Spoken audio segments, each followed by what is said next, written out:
In the grim darkness of the far future, there is only war. It is the 41st millennium, a time of unending strife where mankind teeters on the brink of extinction. The God-Emperor sits entombed upon the golden throne, a silent guardian against the howling void. His Imperium, a million worlds strong, is a carcass picked clean by heresy, Xenos, and the insidious touch of chaos. But what if, into this cauldron of absolute despair, fell a power from another reality entirely, a power not of the warp, not of faith or technology, but of shadows and absolute dominion? This is not the story of a hero. This is the story of a reaper. And this is what became of his quarry. It began not with a bang, but with a whisper of displaced reality. One moment, there was the familiar, soul-crushing sprawl of a hive city. The next, a tear in the fabric of space, silent and unnoticed, deposited a single, unconscious man into a mountain of refuse in the lower spires. He was just another piece of trash in a world built on it. But this particular piece of trash was about to change everything. The stench was the first thing to assault his senses, a thick, chemical-wrought miasma that burned the lungs and coated the tongue. Sung Jin-Woo's eyes snapped open. He was lying in a heap of rusted metal, rotting organic waste and things he didn't care to identify. Pain lanced through his body, a familiar companion. But this was different. It was a deep, spiritual ache, as if the very air was hostile to his existence. He pushed himself up, his movements fluid and controlled despite his disorientation. The system was gone. The comforting blue screens, the quest notifications, the familiar weight of his stats, all of it silent. An emptiness he hadn't felt since he was an E-rank hunter yawned inside him. But he was not that man anymore. He was the Shadow Monarch. Where is this? His enhanced senses took in the environment. He was in a cavernous space, a canyon between impossibly tall, grime-encrusted structures that stretched upwards into a smog-choked sky. Flickering lumoglobes cast a sickly yellow light, creating pools of illumination that did little to pierce the oppressive gloom. The air thrummed with a constant industrial vibration, a heartbeat of machinery and distant screaming engines. This was no dungeon. This was a city, but a city on a scale he could scarcely comprehend. It made the most gigantic gates he'd ever cleared seem like child's playthings. A scruttling sound from the shadows. Instinct took over. Jin-Woo didn't even turn his head as a gaunt, pallid creature, all sharp teeth and ragged clothing, lunged from a pipe overhead, a crude shiv aimed at his back. His hand shot out, catching the attacker by the throat. The thing, it was barely human, gurgled, its eyes wide with a mixture of shock and primal hunger. Kill, meat, it hissed, spittle flying from its lips. Jin-Woo's grip tightened. He could feel the pathetic strength of the creature. It was weaker than the most basic goblin, but its intent was pure, undiluted malice. He was about to crush its windpipe when a new presence made itself known. Halt, mutant scum, in the name of the God-Emperor! A squad of armored figures rounded the corner. They were clad in dark, heavy carapace armor, their faces grim behind rebreather masks. Their Lazarifs were trained, not on the creature, but on him. The leader, a man with a sergeant's insignia, barked again. "Release the underhiver and identify yourself. Your garb is not of this spire. Heretic, spy." Jin-Woo looked at the struggling creature in his hand, then at the soldiers. Their auras were interesting. A flicker of discipline, a spark of fanatical faith, but ultimately they were just men. Weak. He dropped the underhiver, which scrambled away into the darkness. He faced the squad, his expression unreadable. "I am lost," Jin-Woo said, his voice calm, a stark contrast to the sergeant's roared commands. "Lost?" the sergeant sneered. "There is no lost in Hive Primus, only the faithful and the purged. You will come with us for interrogation." One of the guardsmen, a twitchy youth, raised his rifle higher. "Sergeant, his eyes, they're black." It was true. The stress, the unfamiliarity, the latent threat, it had triggered his monarch's power. His sclera had darkened to an abyssal black. "Witch!" the sergeant roared, his finger tightening on the trigger. "Open fire!" A volley of searing red lasbolts filled the corridor. To the guardsman, it was a sure kill. To Jin-Woo, the bolts moved with the lethargy of tired flies. He didn't even bother to fully dodge. He weaved through them, the superheated air brushing against his clothes. He appeared in front of the sergeant before the man could process his movement. "I said," Jin-Woo repeated, his voice dropping to a deadly whisper, "I am lost." He placed a hand on the man's chest plate. There was no flashy technique, no named skill, just a slight push of his immense strength. The carapace armor crumpled like foil, and the sergeant was launched backwards, crashing into a rusted wall with a sickening crunch of metal and bone. The remaining guardsmen stared in horror. Their leader, a veteran of a dozen underhive purges, had been killed by a casual touch. Jin-Woo turned his black eyes on them. "You will tell me where I am." But he never got his answer. From the deeper darkness, a new sound emerged, a low, guttural chanting that seemed to vibrate through the very metal of the hive. The Luma globes flickered and died, plunging the corridor into near-total blackness. The air grew cold, and a coppery taste, the taste of blood and ozone, filled Jin-Woo's mouth. The twitchy guardsman began to scream, not in battle rage, but in pure, unadulterated terror. "The ruinous powers! They've found us! The cultists are here!" Shadows deeper than any Jin-Woo had ever conjured began to writhe on the walls, and from within them, things with too many eyes and twisting limbs began to claw their way into reality. Jin-Woo smiled.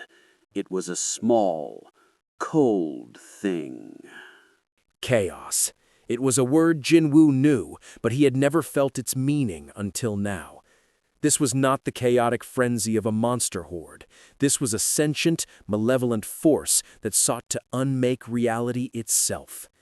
And as the cultists poured from the darkness, their bodies twisted by the power of the dark gods, the Shadow Monarch felt a familiar hunger stir. The cultists were a horrifying sight. One had a mass of writhing tentacles where his face should be. Another's flesh was covered in weeping sores that whispered blasphemies. They wielded crude axes and rusted firearms that glowed with a baleful pinkish energy.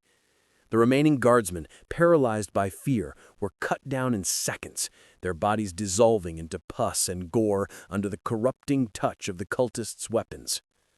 Jin-Woo stood alone in the corridor, an island of calm in a sea of madness. A cultist charged him, a chain blade screaming in its hands. Jin-Woo didn't move until the last second, then sidestepped, his hand chopping down on the man's wrist. The bone shattered, and the chain blade clattered to the floor. With his other hand, he plunged his fingers into the cultist's chest.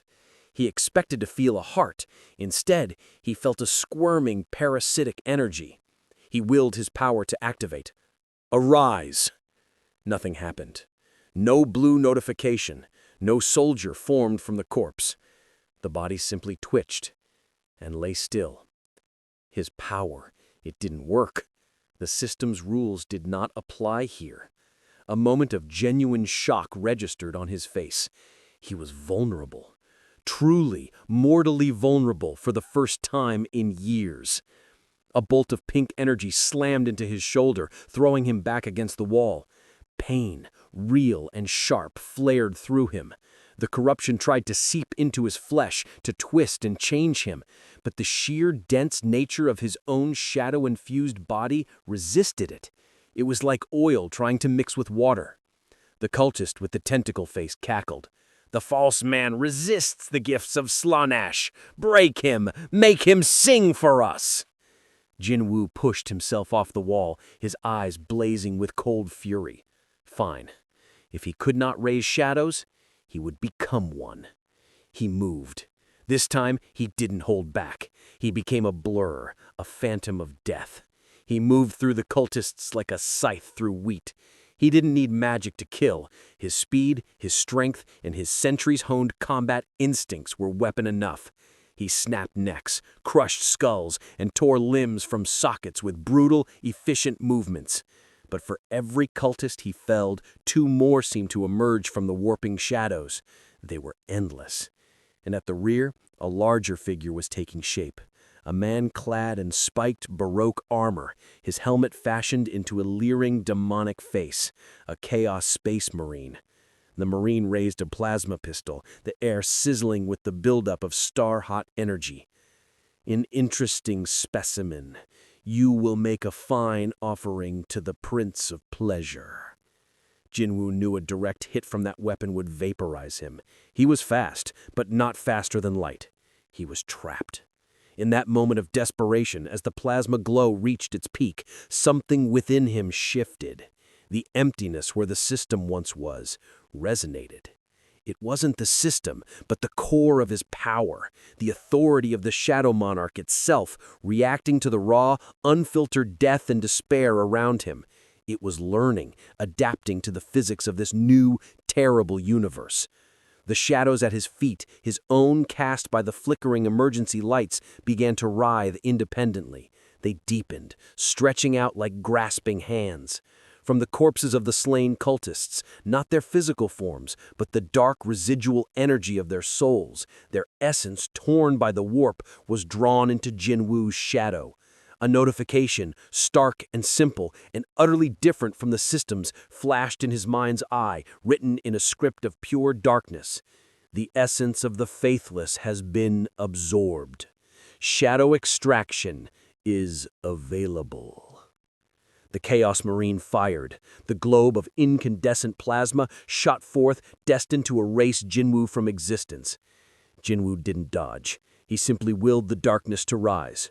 From his shadow, a figure erupted. It was not a humanoid knight, but a twisted, monstrous thing of sharp angles and wailing faces, a dark mirror of the Slaaneshi cultists themselves.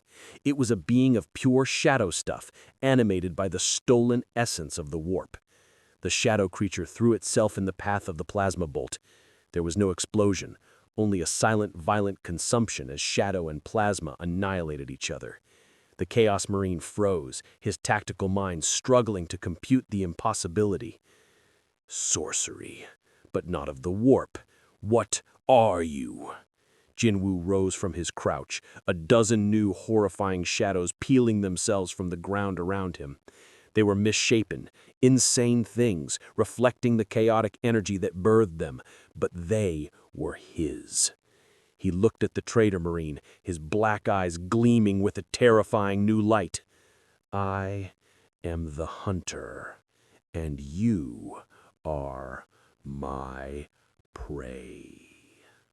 The silence that followed the demon engine's demise was not of peace, but of anticipation. The air, once thick with the psychic screech of the warp, now thrummed with a different, more primal energy. It was a vibration felt in the teeth, a rhythmic, percussive pounding that spoke of crude machinery and boundless savage strength. The Shadow Monarch's new war was over. A newer, louder one was just beginning.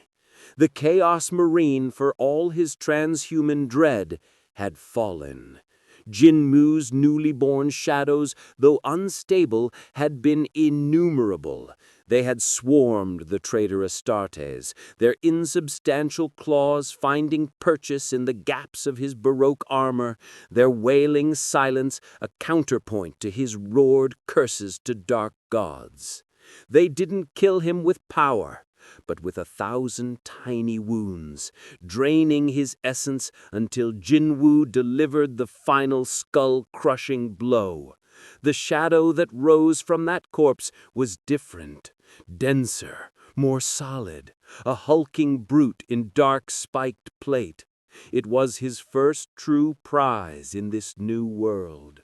But as the last of the cultists were extinguished, the thunderous noise from above grew deafening. It was the sound of metal tearing, of explosives detonating, and beneath it all, a guttural, roaring chant. Wah! Jin-Woo ascended through the skeletal remains of the hive's infrastructure, his shadowy entourage flowing around him like a black tide. He emerged onto a higher industrial level, a vast manufactorum district that was a vision of hell forged in iron and fire. And it was overrun. Green, that was the dominant color. Hulking, muscular, green-skinned brutes, clad in ramshackle armor of scrap metal and rivets, were everywhere. They were crude, loud, and impossibly energetic, firing wildly inaccurate yet devastating projectile weapons and chopping apart anything that moved and many things that didn't, with crude, axe-like choppers. Orcs. Their essence hit Jin-Woo's sense like a physical blow. It was simple, brutal, and incredibly potent. There was no complexity, no hidden despair or twisted pleasure. Just a raw, joyous love of violence and a psychic field of pure belief that seemed to warp reality around them. A smaller orc, a Gretchen, scurried past, and a lumbering boy casually kicked it into a wall, laughing uproariously as it splattered. One of the orcs, bigger than the others, with a metal jaw grafted to his face, spotted Jin-Woo. It let out a roar, leveling a massive, cobbled-together shotgun. "Oi! Point here, gits! Get him!" The blast was a storm of rusty scrap metal. Jin-Woo didn't flinch. He willed a Slaaneshi shadow forward. The multi-limbed creature flowed to intercept, but as the scrap shot passed through its incorporeal form, the shadow flickered. It didn't just dissipate. It seemed confused, its form struggling to cohere. The orc's attack wasn't just physical. It was imbued with a simplistic brute force psychic energy that disrupted the delicate, warp-touched nature of the shadow. The orc blinked. "What the zog?"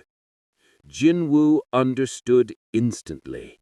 These new shadows, born from chaos, were unstable. They were effective against the complex energies of the warp, but against this raw, unthinking power, they were flawed. He needed to adapt. He needed to diversify his army. He moved. He became a green-tinted blur amidst the green tide. He didn't waste time on finesse. He targeted a Nob, a hulking orc leader bedecked with trophies. The Nob swung a massive power claw, crackling with crude energy. Jin-Woo ducked under the blow, the air screaming where the claw passed. He drove his fist, reinforced with every ounce of his strength, into the Nob's chest. The impact was not a clean penetration. It was like punching a mountain of dense rubber and bone. The Nob grunted, stumbling back, but didn't fall. It was phenomenally tough. "You hit hard for a runt," it bellowed, swinging again. Jin-Woo was faster. He danced around the blows. His fists and feet became a storm of precise, devastating impacts. He broke joints, shattered bones, and targeted nerve clusters. It was like whittling down a giant redwood with a knife. Finally, with a precise chop to the neck that would have decapitated a tank, he severed the orc's spine. The massive creature crashed to the ground. Jin-Woo didn't hesitate. He placed his hand on its still twitching form and reached for his power, not to raise a shadow from chaos, but to extract the raw, brutal essence of the orc itself. The essence of the savage green has been absorbed. Shadow extraction available. Arise! The shadow that pooled from the corpse was not twisted or graceful. It was a hulking, brutish silhouette of pure darkness, mirroring the orc's formidable physique. It solidified, standing a head taller than the other shadows, with broad shoulders and fists like anvils. It lacked the finesse of his other soldiers, but it radiated pure, undiluted power. Jin-Woo could feel its simple, direct nature, a being designed for one thing: destruction. He named it, the thought appearing in his mind: Gash. He pointed at the orc with the metal jaw. Kill. Gash didn't flow. It charged. It moved with a shocking, ground-shaking speed, bowling through a group of boys. Where the Slaaneshi shadows had struggled against the orc's raw energy, Gash was perfectly suited. Its dark fists slammed into green flesh, and the orcs didn't just fall. They shattered. It was a predator, perfectly evolved for its prey. A roar of pure, unadulterated joy echoed across the manufactorium. It wasn't a roar of anger, but of approval. From a gantry high above, a truly massive orc, clad in thick riveted armor and wielding a chainsaw sword the size of a man, looked down. One of its eyes was a glowing red cybernetic implant, and it focused on Gash and then on the man who had created it. "Dat one!" the war boss bellowed, his voice cutting through the din of battle like a volcano erupting. He pointed his massive weapon directly at Jin-Woo. "That Yumi knows a proper fight. He's mine. I, war boss Gitcrumper, claim his head for my trophy pole." The war boss leaped from the gantry, a fall of 20 meters that would have turned a human to paste. He landed with a cataclysmic crash that buckled the metal floor. His beady eyes locked on Jin-Woo with a mixture of respect and boundless, violent hunger. Jin-Woo looked at the descending behemoth, then at Gash, who was effortlessly tearing through a mob of boys. He looked at his other shadows, now learning to harry and distract the orcs, adapting their tactics. A true test. A power so straightforward, so immense, it defied subtlety. The cold smile returned to Jin-Woo's lips. He cracked his neck. Finally, a proper fight. The death scream of Warboss Gitcrumper was not a sound of pain, but one of profound, ecstatic satisfaction. The massive orc had fought with a joyous, world-shaking fury, his power claw tearing gouges in the solid rockreat floor, his roar a physical force. In the end, it was not enough. Jin-Woo, having learned the rhythm of the orc's brute force style, had ended the duel with a single precise strike that collapsed the war boss's skull inwards. The ensuing shadow, a hulking, silent titan he named Krug, now stood as the new dark monarch of the greenskin horde. The remaining orcs, seeing their boss felled and then rise again as a terrifying specter, had lost the cohesive energy of the Wa. Their fight turned to a disorganized rout, which Jin-Woo's now diversified shadows efficiently and silently purged. But such a disturbance could not be unnoticed. The psychic shockwave of a Wa collapsing, mingled with the residual taint of a Slaanesh incursion and the emergence of an entirely new, void-like power, sent tremors through the Imperium that were felt light years away. Aboard the strike frigate Purgatus Promise, orbiting the smog-choked world of Armageddon, a man stirred from a poigned trance. Inquisitor Caleb of the Ordo Malleus, his face a roadmap of scars and grim determination, opened his eyes.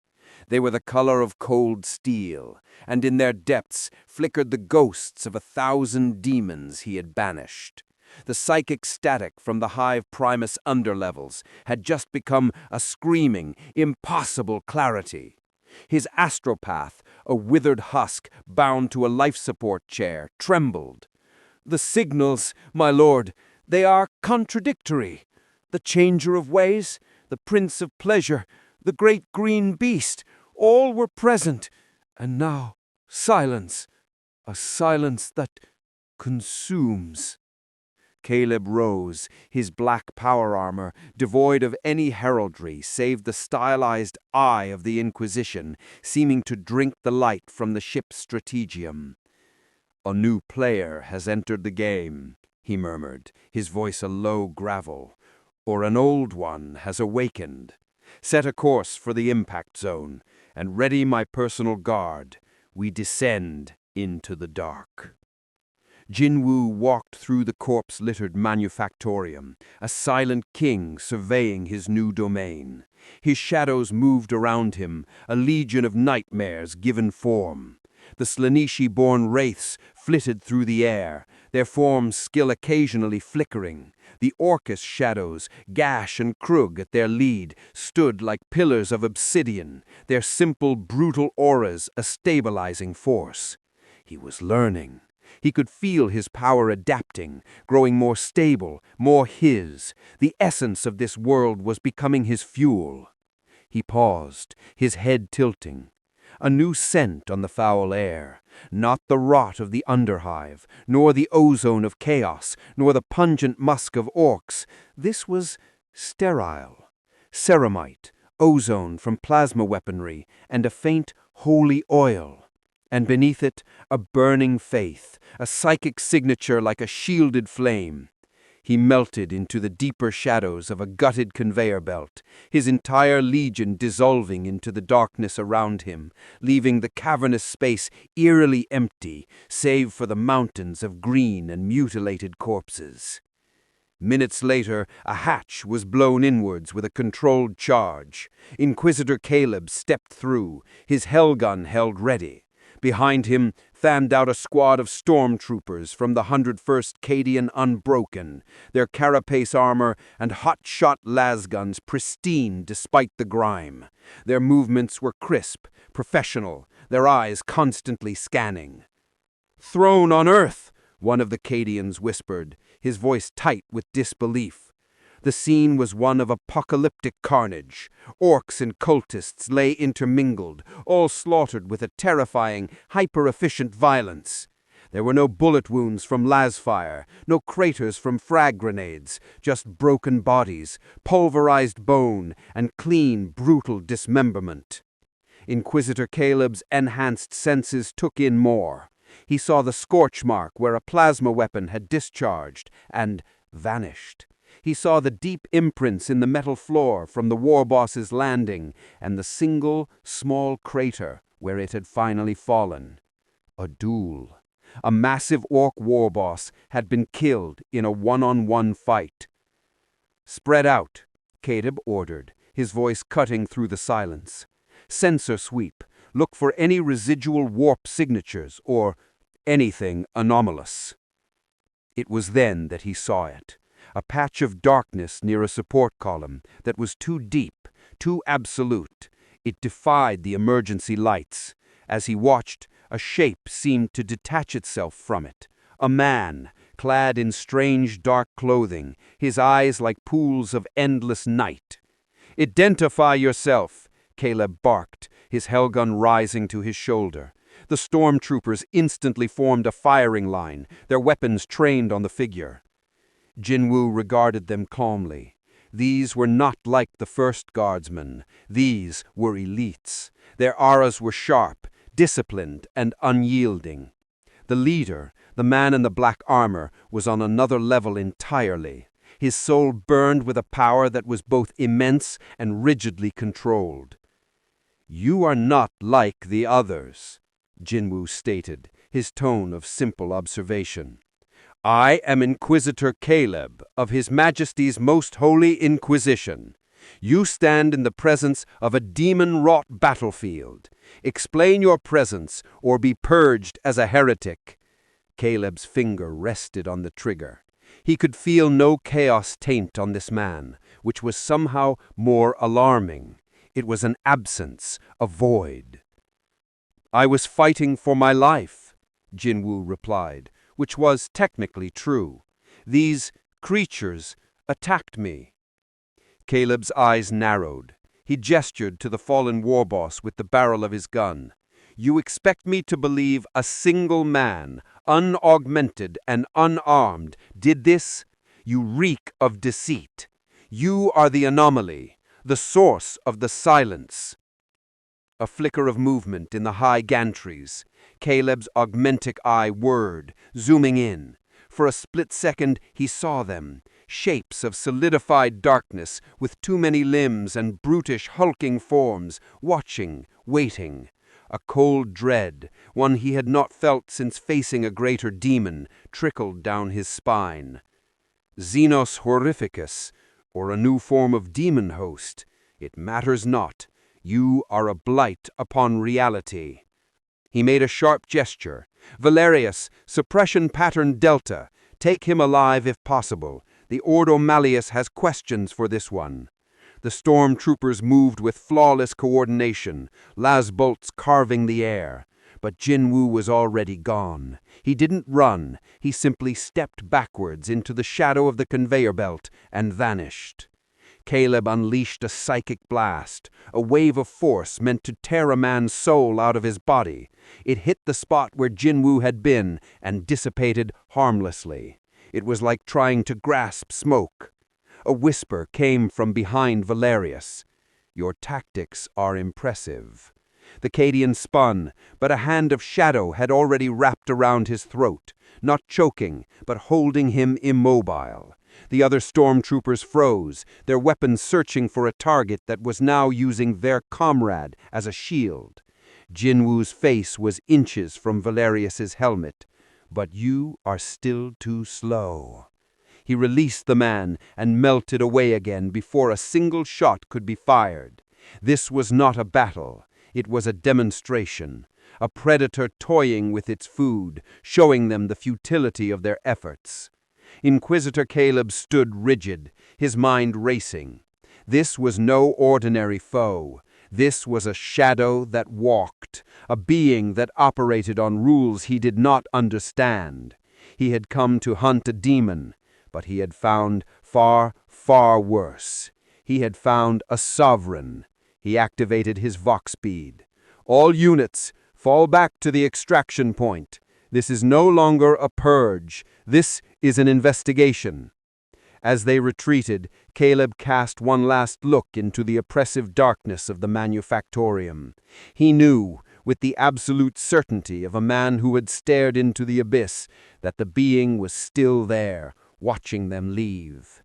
He had a name for the file now, one that would be logged in the deepest archives of the Inquisition. Umbra Rex, the Shadow King. And he was loose on Armageddon. Inquisitor Caleb's retreat was not an admission of defeat, but a tactical recalibration. The Umbra Rex was an existential puzzle, one that could not be solved with bolt and blade alone. He needed data, understanding, but the galaxy, in its infinite malice, rarely affords the luxury of a single threat. As his stormtroopers secured a perimeter in a derelict hydraulics chamber, a new horror was already coiling in the deep darkness. A cancer that had been festering in the hive's bowels long before the orcs or the cultists had arrived. The first sign was a faint, skittering echo, like 1,000 chitinous claws scraping against metal. Veteran Sergeant Valerius, still unnerved from his encounter with the Shadow Man, immediately raised a fist, bringing the squad to a halt. Contact. Unidentified biologics. Caleb activated his armor's enhanced auspex. The screen fizzed, showing a heat bloom of life forms moving through the adjacent ventilation shafts and service tunnels. They were cold-blooded, numerous, and moving with a terrifying coordinated purpose. "Gene stealers," he hissed, the word a curse. "A cult has taken root here. They're hurting us." It was a perfect trap. The cultists had used the chaos of the orc invasion and the Shadow Man's emergence to drive the Imperial forces into a pre-designated kill zone. From the rusted grates and broken doorways, they emerged not the twisted flamboyance of Slaanesh, but a grim, industrious horror. They were humans, but their flesh was tinged with purple, their spines ridged, and their eyes held a chilling, unified intelligence. Among them lurked aberrants, hulking mutants with crushing limbs, and the swift, lethal forms of pure-strain gene-stealers, the vanguard of the hive mind. The stormtroopers of the 101st Cadian fought with the disciplined fury that had made their world legendary. Hot-shot lasguns punched through cultist flesh, and crack grenades blew aberrants into bloody chunks. But they were outnumbered 20-1, and their ammunition was not infinite. Valerius bellowed orders, his voice steady even as a cultist's claw ripped the helmet from his head, leaving a bloody gash on his cheek. "For the Emperor, and for Cadia, hold the line!" But the line was buckling. A pure-strain gene-stealer, a nightmare of scything talons and lashing tongue, burst through their formation, decapitating 2 stormtroopers in a spray of blood and ceramite. It turned its alien gaze on Inquisitor Caleb, its psychic presence a blank, hungry static. It lunged, talons extended to eviscerate the Inquisitor's power armor. Caleb raised his force sword, its blade humming with anti-psyker energy, but he knew he was a fraction of a second too slow. The creature was a blur of evolved murder. Then, from the shadow of a fallen gantry, a spear of absolute darkness materialized. It was not thrown. It was born from the gloom, a solid manifestation of void. It struck the gene-stealer in mid-leap and impaled it through the thorax and pinning it to the rockcrete floor. The creature thrashed for a moment, its psychic death scream a silent shriek that echoed in the minds of all present, before falling still. All eyes turned. Sung Jin-Woo stood at the edge of the chamber, not as a savior, but as a territorial monarch. His black eyes scanned the scene of the battle with detached interest. He had been observing, learning the patterns of this new enemy. They were disciplined, unified, and their essence felt clean. Not clean in a moral sense, but pure in its singular predatory purpose. It was a stark contrast to the chaotic madness of the cultists and the brute frenzy of the orcs. It found it appealing. "This is my hunting ground," Jin-Woo stated, his voice flat, cutting through the din of battle. "You are disturbing my prey." The gene-stealer cult, momentarily stunned by the death of their vanguard, let out a unified snarl of hatred. The Patriarch, a massive psychic horror lurking in the rear, pulsed a new command. The cultists and their hybrid brethren renewed their assault with redoubled fury, now splitting their focus between the Imperials and this new, unforeseen variable. Inquisitor Caleb saw his chance. It was a pact with the devil, but the enemy of his enemy, in this single desperate moment, was a temporary asset. "Shadow King," he roared over the gunfire, "they are a blight upon this world. Help us cleanse them, and you will have your hunting grounds." Jin-Woo's lips curled into that faint, cold smile. He had no love for the arrogant man in black armor, but his offer aligned with Jin-Woo's own goals. More enemies to kill, more essence to absorb, more soldiers to add to his legion. He didn't give an answer in words, he gave it in action. He raised a hand. The shadows in the chamber deepened, and from them his army poured forth. But this was not the disorganized horde from the Manufactorum. This was a coordinated assault. The swift, Slaaneshi-born shadows harried the flanks of the cult, their multi-limbed forms a dizzying spectacle of death. The brutish orc shadows, led by Gash and Krug, formed a crushing anvil, meeting the charging aberrants head-on with earth-shattering force. And then, from the corpse of the pinned pure-strain Genestealer, a new shadow began to form. It was sleek, lithe, and terrifyingly fast. It solidified into a perfect replica of the creature, but made of living darkness, its talons seeming to bleed void. It let out a psychic roar that was a perfect, silent echo of the originals, and launched itself back into the cultists, moving with even a greater, more silent lethality. Jin-Woo himself moved like the wind.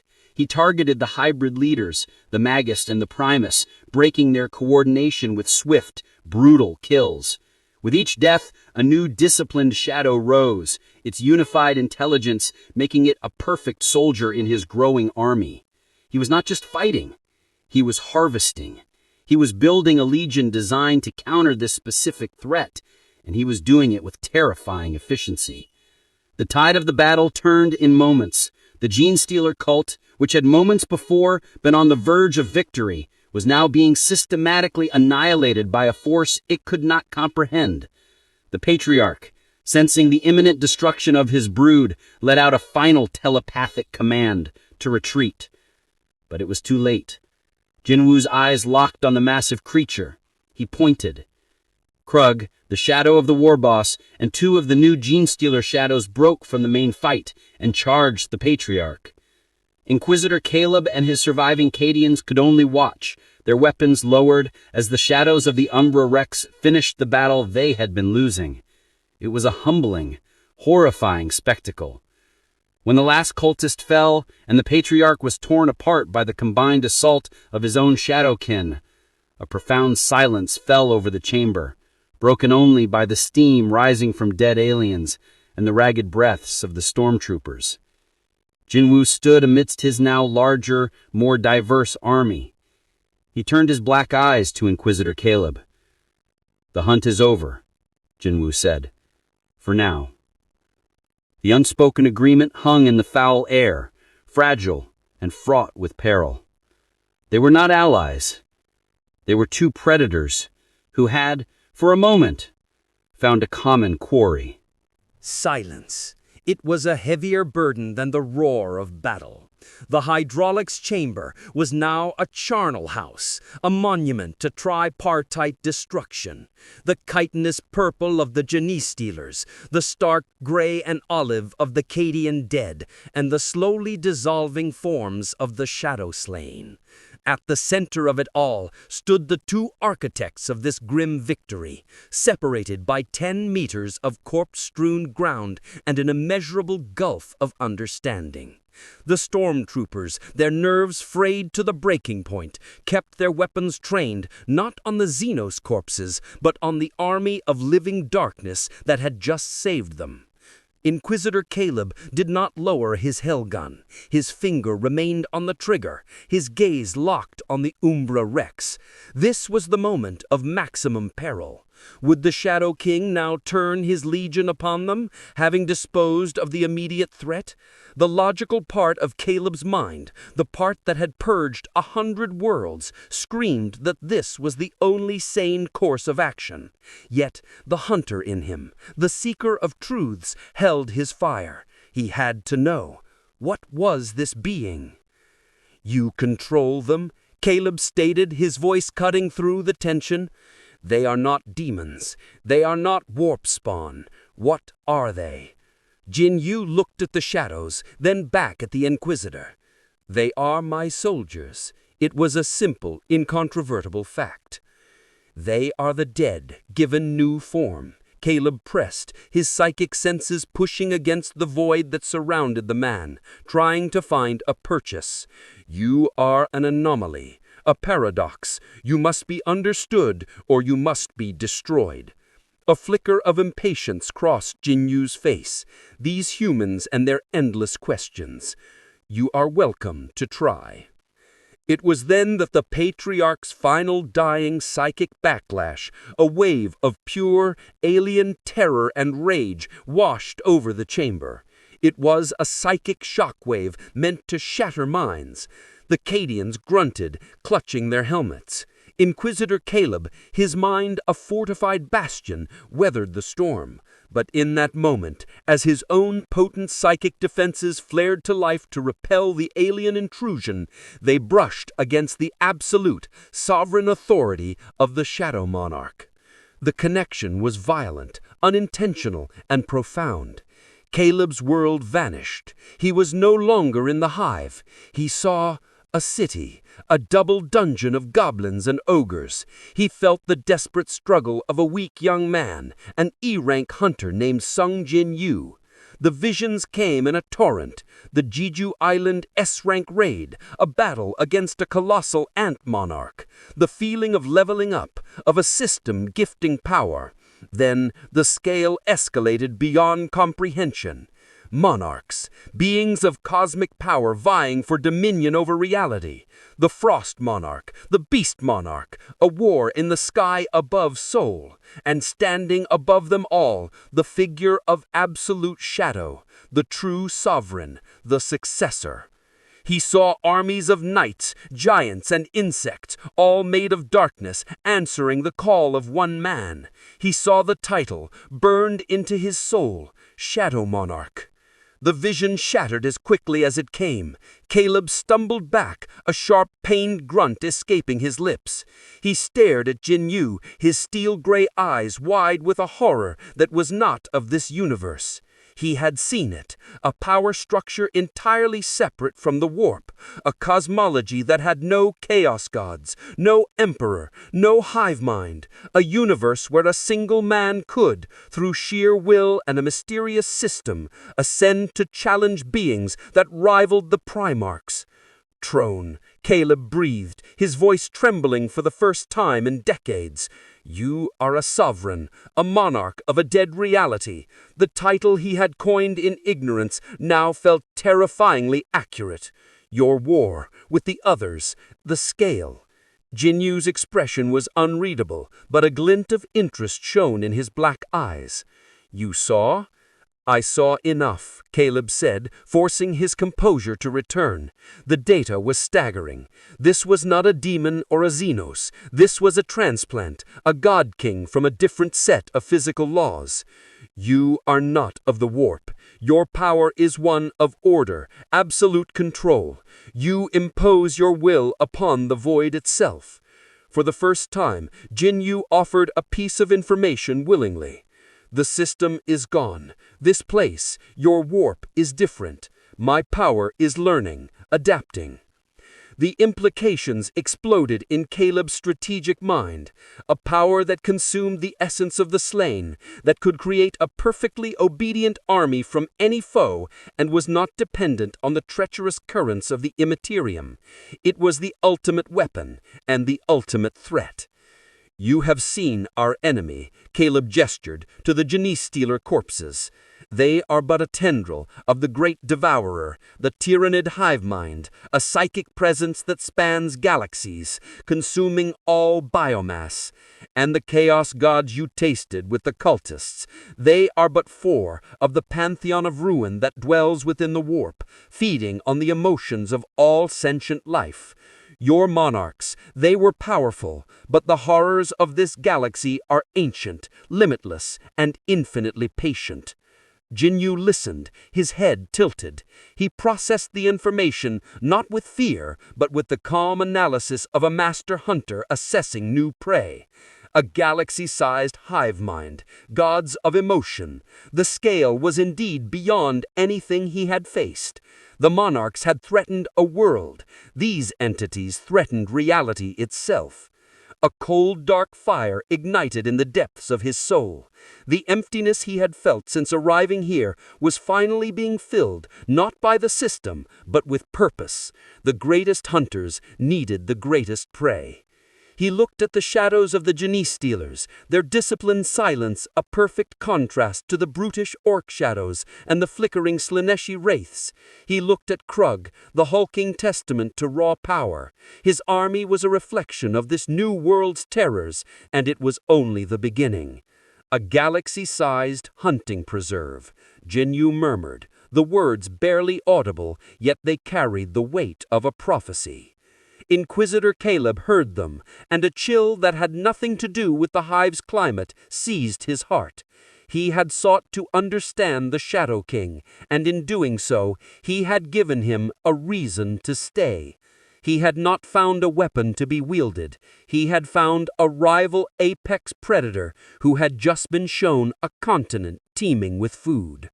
The hunter had found his new hunting grounds, and the galaxy would never be the same. The fragile understanding between monarch and inquisitor was not built on trust, but on a shared grim calculus. Caleb had looked into the abyss of Jin-Woo's past and seen a power that could, in theory, be directed. Jin-Woo had seen in Caleb a source of invaluable intelligence on the predators of this new galaxy. Their next objective was born from this mutual, distrustful need. A corrupted Blackstone fortress, a weapon of ancient Xenos design that a warband of the Word-bearers was using to tear a permanent wound in reality. To reach it, Caleb explained, they would not travel through the warp, but through an older, more stable, and infinitely more dangerous pathway, the webway. The transition was not a starship jump, but a step through a shimmering, psychically resonant portal hidden deep within a forgotten archaeotech vault. One moment they were surrounded by the grime and decay of Armageddon. The next, they were plunged into an impossible, non-Euclidean landscape of wraithbone and shimmering rite. The air was still and cold, carrying the faint psychic echo of a dead empire. This was the webway, the labyrinthine creation of the ancient Aeldari, and now a battleground for every predator in the galaxy. "Stay close," Caleb warned, his force sword casting a pale blue-white light.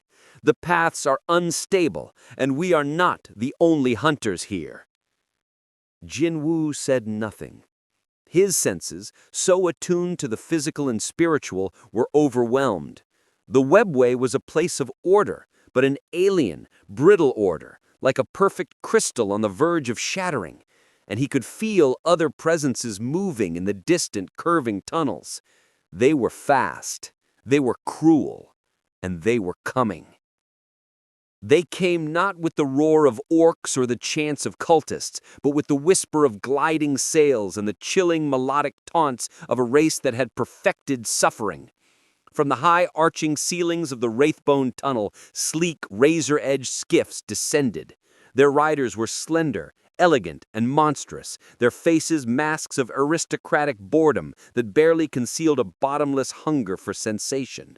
The Drukhari. "Mon Ki," a leader purred, his voice of venomous silk. He wore ornate barbed armor and held a weapon that seemed to be made of frozen pain. "You trespass in our hunting grounds. You will provide us with entertainment." They moved with a speed that dwarfed the Genii-stealers, a blur of poisoned blades and splinter rifles that fired volleys of crystalline shards designed to cause agonizing, nerve-rending pain without death.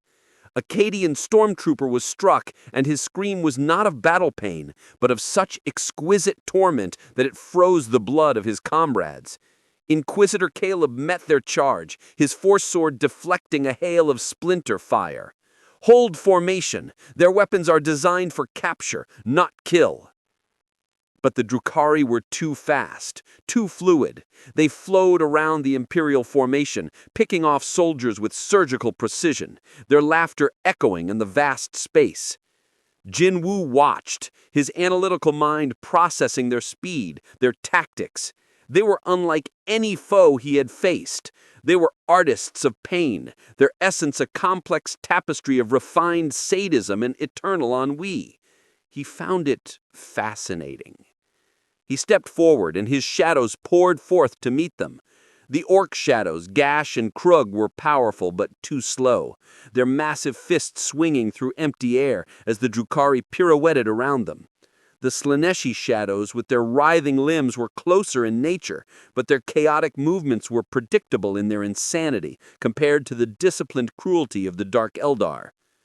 A Drukhari Archon, seeing Jin-Woo as the source of the shadows, blurred towards him, an agonizer whip crackling with dark energy. A new toy. I will enjoy breaking you. The whip lashed out, faster than a bullet.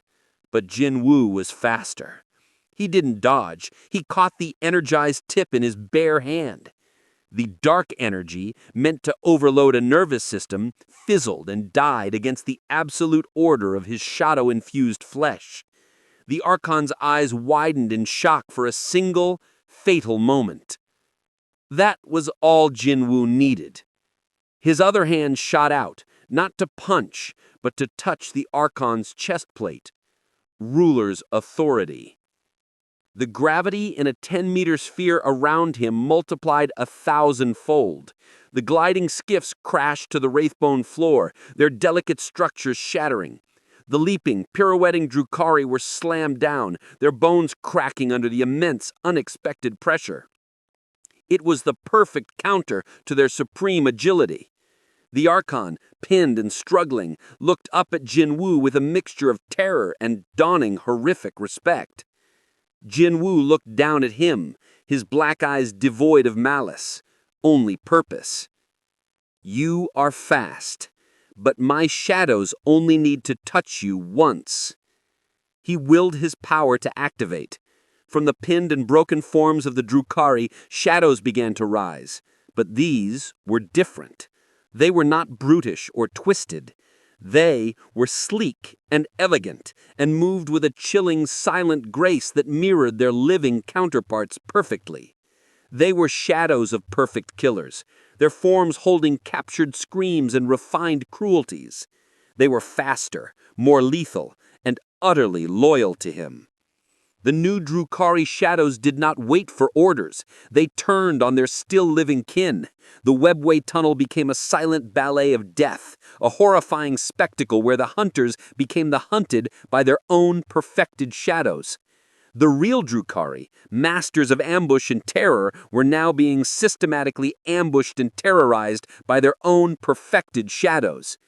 Inquisitor Caleb and his surviving Cadians could only watch, their weapons lowered once more. The fight was over. The Umbra Rex had not just defeated the Drukhari, he had consumed their very essence of speed and cruelty and added it to his own arsenal. As the last Drukhari raider fell, Jin-Woo stood amidst his newest, most agile soldiers. He looked towards the distant, shimmering exit of the webway tunnel, the path to the Blackstone Fortress now clear. He had come to the webway a hunter. He was leaving with a pack of ghost hounds, perfect for running down his prey. The webway exit deposited them into the cold, airless void, before a sight that stole the breath from even the most hardened Cadian. It was not a fortress, it was a cathedral of annihilation, a jagged, planetoid-sized weapon of black stone that blotted out the stars. The Blackstone Fortress. But this one was sick, corrupted. Foul, eye-searing runes of the word-bearers glowed across its surface like infected wounds, and a visible tear in reality, a bleeding scar of raw warp stuff, pulsed at its heart. This was the source of the warp storm, the engine of the Imperium's impending doom, and it was guarded by a fleet of chaos ships and a legion of heretics upon its surface. The antechamber to hell itself, Inquisitor Caleb muttered, his knuckles white on the console of their stolen Drukhari raider. A direct assault is suicide. Jin-Woo stood at the viewport, his reflection a pale ghost against the infinite black and the malevolent fortress. His shadow army stood silently behind him, a legion of nightmares waiting for his word. Orcs, gene-stealers, Drukhari, cultists, a united front of former enemies, now bound in silent obedience. "They have numbers," Jin-Woo observed, his voice calm. "We have surprise, and I have you." The plan was not a plan of imperial tactics, it was a hunter stratagem. While Caleb and the remnants of the 101st Cadian would launch a targeted, loud diversionary attack on the primary landing bay, Jin-Woo would do what he did best. He would infiltrate. He would become a shadow within the shadows of this dark citadel. The diversion was a symphony of controlled destruction. The Cadians fought with the desperate courage of men who knew they were already dead, their last fire and crack grenades drawing the attention of the word-bearers' main force. Heretic Astartes in blood-red armor met them, their bolters roaring hymns of hate. But as the main force engaged, Jin-Woo moved. Using the Drukhari Shadow's preternatural agility and knowledge of stealth, he flowed through ventilation shafts, service conduits, and shadowy corridors that bypassed the main thoroughfares. His senses, expanded beyond human limits, mapped the fortress's layout, feeling for the densest concentrations of power and the faint screaming pull of the warped air. His first targets were the cultist serfs and lesser demons that infested the lower decks. They died without a sound, their essences absorbed, their bodies rising as new, flickering shadows that swelled the ranks of his vanguard. He was a virus, spreading silently through the fortress's veins. He encountered his first real resistance in a vast chamber housing a corrupted warp engine. A squad of word-bearers, led by a hulking, aspiring champion, was chanting to fuel the machine. "The primordial truth grants us strength," the champion bellowed, hefting a massive power axe. Jin-Woo didn't announce himself. He simply stepped from the shadows behind the rearmost marine. Before the traitor could turn, a blade of solidified darkness, wielded by a Drukhari shadow, severed his head from his shoulders. The shadow extracted, the new power-armored form rising just in time to block a bolt round from the champion. The chamber erupted into close-quarters chaos. The word-bearers were superhumanly strong and durable, their armor deflecting all but the most powerful blows. But they were facing an enemy that did not tire, did not fear, and fought with a perfect, synchronized lethality. The orc shadows formed a brutal front line, absorbing bolter fire and trading blows with the heretics. The gene-stealer shadows harried their flanks, their talons finding the weak points in armor joints. The Drukhari shadows darted in and out, delivering precise, killing stripes. Jin-Woo himself engaged the champion. The traitor's axe swept down, capable of cleaving a tank in two. Jin-Woo didn't block it. He flowed inside the swing, his palm striking the champion's chestplate. The ceramite cracked but held. The champion laughed, a distorted, ugly sound. "Your parlor tricks cannot best the gifts of chaos." Jin-Woo's eyes glowed with a deeper black. "I don't need tricks." He unleashed a localized ruler's authority. The champion grunted, his movements slowing to a crawl under the immense pressure. It was all the opening the shadows needed. A gene-stealer shadow latched on to his back, its talons digging into the armor, while Gash, the orc shadow, slammed a fist into the champion's helmet, crumpling the metal and shattering the skull within.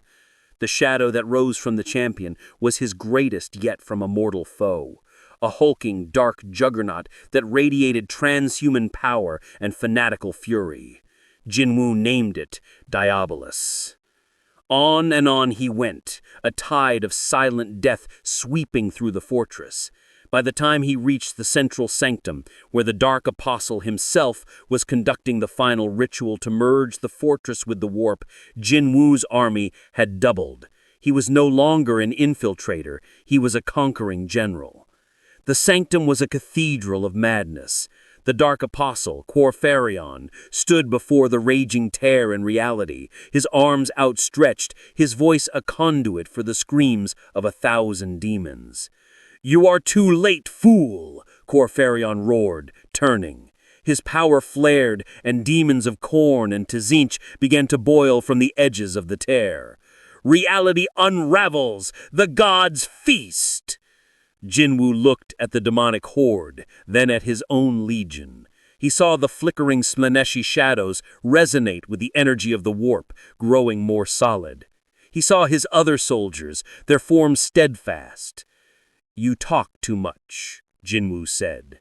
He pointed.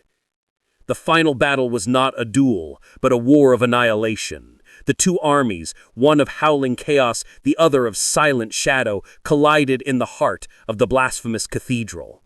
It was a clash of fundamental opposites, chaotic change versus absolute control. Jin-Woo's shadows, born from the very essence of this universe's evils, were the perfect weapon against them. They fought with the same ferocity, but with a unity the demons could never hope to match. Jin-Woo walked through the storm of battle, his gaze locked on Khorne. The Dark Apostle met him with waves of psychic fire and curses that could curdle blood. Jin-Woo weathered them all, his own sovereign authority a shield against the warp's corruption. Their final clash was brief. Khorne was powerful, a veteran of the Horus heresy, but he relied on the fickle power of gods. Jin-Woo relied only on himself. He dodged a blow that could shatter mountains, grabbed the apostle's weapon arm, and snapped it. As the apostle screamed, he plunged his hand, now sheathed in the darkest shadows of his power, into the traitor's chest. He didn't just kill him, he consumed him. The essence of a dark apostle has been absorbed. The feedback was immense. Power, ancient and vile, flooded into him. The warp tear, its master dead, shuddered and began to collapse in on itself. As the light died, Jin-Woo stood alone in the suddenly silent sanctum, the massive dark form of the apostle's shadow rising behind him. The Blackstone fortress was his. The warp storm was receding. He had not just won a battle, he had conquered a citadel of gods. And his legion of silence had its first true general. Silence, true and absolute, had returned to the heart of the Blackstone fortress. The constant, maddening drone of the warp was gone, replaced by the low, groaning hum of the ancient Xenos architecture, straining to reassert its original, soulless purpose. The air, once thick with the coppery taste of blood and the ozone stink of raw chaos, was now clean and cold. The only movement came from the shadows, which flowed and consolidated like liquid night around their sovereign. Jin-Woo stood over the corpse of Khorne, not as a victor savoring his prize, but as a craftsman inspecting his finest work. The Dark Apostle's shadow, Diabolus, was a masterpiece of dark power. It stood a full head taller than the other Astarte's shadows, its form radiating an aura of ancient malice and absolute authority, now perfectly chained to Jin-Woo's will. As he watched, the last of the other word-bearer's shadows finished solidifying. Dozens of them, a full company of dark, power-armored giants, stood in perfect, silent ranks. They were no longer a rabble of extracted monsters. They were a legion. Inquisitor Caleb and the handful of surviving Cadians entered the sanctum, their boots echoing in the vast space. They stopped at the edge of the shadow army, their faces pale. The scale of what they were witnessing was beyond heresy, beyond any imperial comprehension. This was the birth of a new power in the galaxy, and they were its first, unwilling witnesses. "The warp storm is dissipating," Caleb reported, his voice hollow. "The system is secure." The word felt inadequate. It wasn't secure, it had been conquered. Jin-Woo didn't turn. His consciousness was expanding, flowing through the fortress. He could feel every corridor, every chamber through the senses of his shadows. He could feel the potent energy he had absorbed from the Dark Apostle and his warriors, a dense, complex essence of transhuman biology, millennia of war lore, and fanatical faith. It was a quantum leap in power from anything he had consumed before. "Your power grows," Caleb stated, a note of grim inevitability in his tone. "It adapts," Jin-Woo corrected softly. He clenched a fist, and the shadows in the room deepened, the temperature plummeting.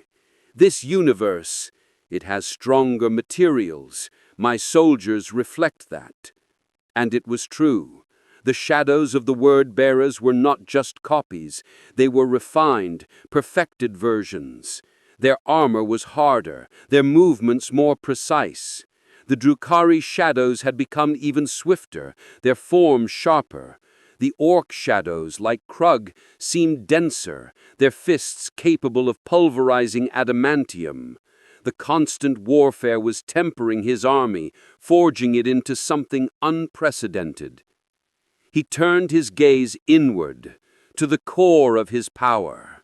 The authority of the Shadow Monarch was no longer just adapting, it was learning the language of this reality. He could feel the currents of the Imperium now, not as a hostile force, but as a turbulent ocean he could, with effort, navigate. He could sense the distant, gnawing hunger of the great devourer, a psychic static from the galactic east, and closer, a roaring, vibrant green energy, a Wa of unimaginable size, led by a singular, monstrous intelligence. The hunter in him catalogued each sensation. Each was a new quarry. Each was a potential new soldier for his ever-growing legion. He looked at Caleb, his black eyes seeing more than the man's physical form. He saw the flicker of dread, the calculations of a man realizing the weapon he had unleashed could not be sheathed. "You have what you wanted," Jin-Woo said. "The fortress is cleansed." "Is it?" Caleb countered, his gaze sweeping over the legion of silent, dark Astartes. "One corruption has been replaced by another. You have not cleansed this place, Shadow King. You have claimed it." The Inquisitor's private vox bead crackled with a priority signal from his ship, a message, direct from the Ordo Malleus High Command. The content was simple, brutal, and final. The data he had sent, the footage of the shadows, his psychic impressions of the monarch's war, and the analysis of the Umbra Rex had been assessed. The verdict, extremis diabolus, a threat level exceeding that of a demon primarch. The order, total purge, no exceptions. The Inquisitor was to disengage and await the arrival of a specialized task force, including elements of the Grey Knights. Caleb met Jin-Woo's gaze, and in that moment the fragile tactical alliance shattered into a million pieces. The Imperium had drawn its line. It could not and would not tolerate a sovereign power within its borders, no matter how effective it was against its enemies. Jin-Woo saw the decision in the Inquisitor's eyes. He had expected it. The strong always sought to control or destroy what they could not understand. "Your masters fear what they cannot command," Jin-Woo stated. "They fear what will inevitably turn on them," Caleb replied, his hand resting on the hilt of his force sword. "You are not a tool, Umbra Rex. You are a rival empire in the making, and the galaxy is not big enough for two." The silence that fell between them was heavier than any weapon. The shadows around Jin-Woo seemed to draw in, coiling, ready to strike. The Cadians raised their weapons, their faces set in grim acceptance of their final duty. The Legion of Silence was ascendant, but its first war with the Imperium of Man was about to begin. The air in the sanctum did not just grow cold, it became a void, sucking the sound and warmth from the very souls of the Imperial soldiers. Inquisitor Caleb's words hung between them, not as a threat, but as a final, grim epitaph for their temporary alliance. The Imperium had passed its judgment. Extremus diabolus. There would be no parley, no understanding, only purgation. Caleb's hand tightened on the hilt of his force sword, its psychic energy flaring to life with a low hum that was the only sound in the vast chamber. The few remaining Cadians of the 101st, their faces etched with the exhaustion of men who had stared into too many hells, raised their hot-shot lasguns with a steady, final resolve. They knew they were about to die. They would simply ensure their deaths were recorded in the Emperor's ledger. "The Ordos have spoken, Shadow King." Caleb's voice was stripped of all emotion, becoming the cold, hard steel of the Inquisition. "You are a cancer upon reality. You will be excised." Jin-Woo looked at them, his head tilted slightly. He felt no anger. To him, this was as natural as a wolf turning on a hunting partner over a fresh kill. It was the way of predators. His legion of silence stood motionless around him, a forest of dark, power-armored giants, sleek Drukhari specters, and hulking orc brutes. They were an army that could drown this handful of humans in a tide of shadows without losing a single soldier. He could kill them all. It would be the work of a moment. But it would be pointless, a wasteful expenditure of energy against prey that was no longer a challenge. They were remnants, echoes. His senses, now expanded across light years by the power he had absorbed, were filled with far grander sensations. The Hive Fleet's gnawing hunger was a symphony of consumption. The burgeoning Warg was a thunderous drumbeat of pure, joyous violence. The Eye of Terror itself pulsed with the promises of ancient, godlike foes. These men, this Inquisitor, were insignificant. Before a single shot could be fired, the air in the center of the sanctum tore open with a sound like reality screaming. A brilliant argent light flooded the chamber, and 5 figures teleported into existence in a blast of displaced air and sanctified incense.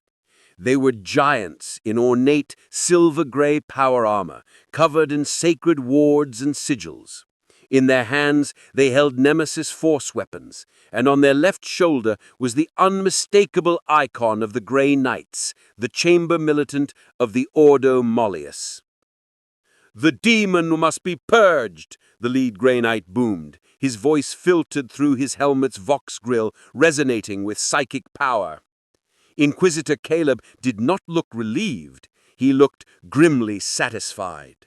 The instrument of final judgment had arrived. The Grey Knights moved as one, their minds a unified psychic bastion. They ignored the humans and focused entirely on Jin-Woo, sensing the immense, non-chaotic void of his power, which they interpreted as a new and insidious form of demonic trickery. Blades of pure psychic force swept down, capable of banishing greater demons. Jin-Woo didn't even give the order. His shadows moved to intercept. The new Grey Knights were faster and more powerful than the word-bearers, their strikes imbued with the Emperor's own light. A Nemesis halberd cleaved through a Drukhari shadow, causing it to dissipate with a silent shriek. But for every shadow they banished, 2 more took its place. The orc shadows, Gash and Krug, slammed into them with the force of meteorites, their dark fists meeting sanctified armor. The word-bearer shadows, Diabolus at their head, engaged them with the same transhuman fury they had possessed in life, but now enhanced by the absolute discipline of the shadow. It was a stalemate. The Grey Knights were peerless demon hunters, but they were not prepared for an army that felt no pain, knew no fear, and fought with the combined perfected tactics of a dozen different Xenos and heretic species.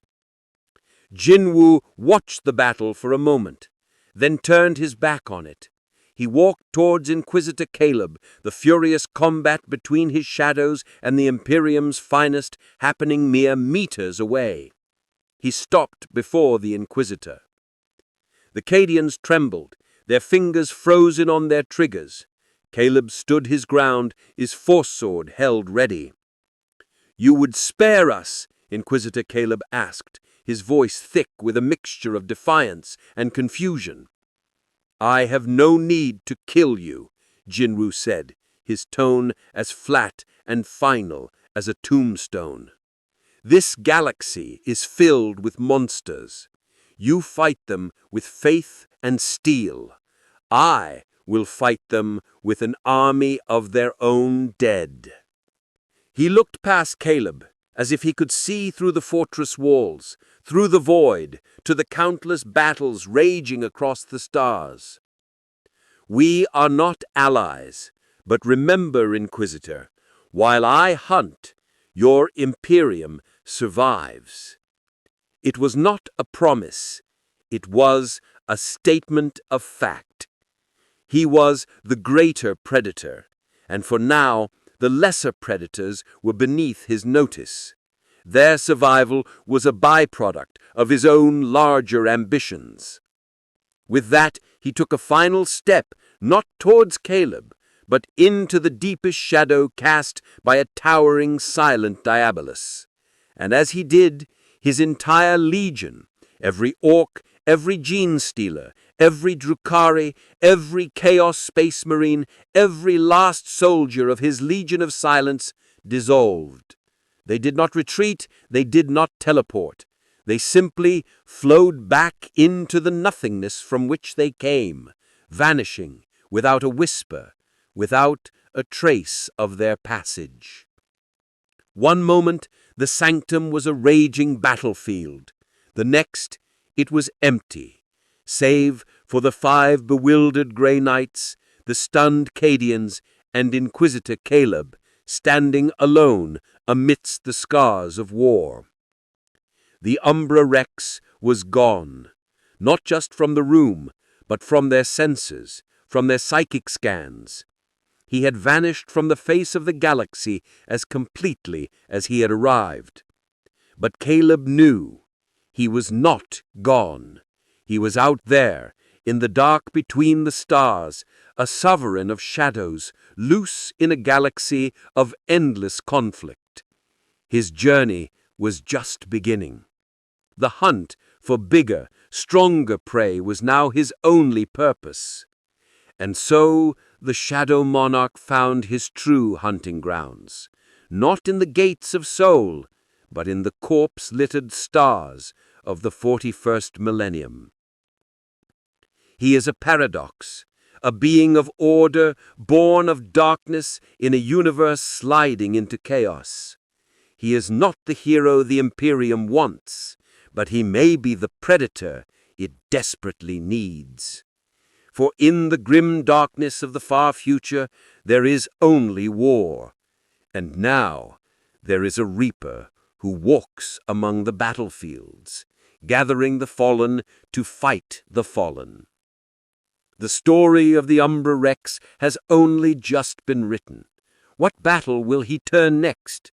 Which great demon or Xenos horror will be forced to serve in his silent, ever-growing legion? Only the shadows know.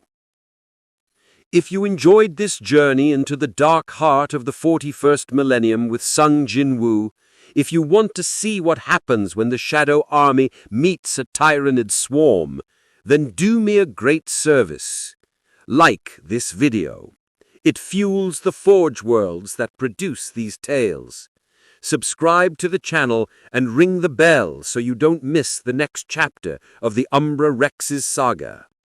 And until next time, remember, in the vast cold void of space, even the shadows are watching. victorus or mortis.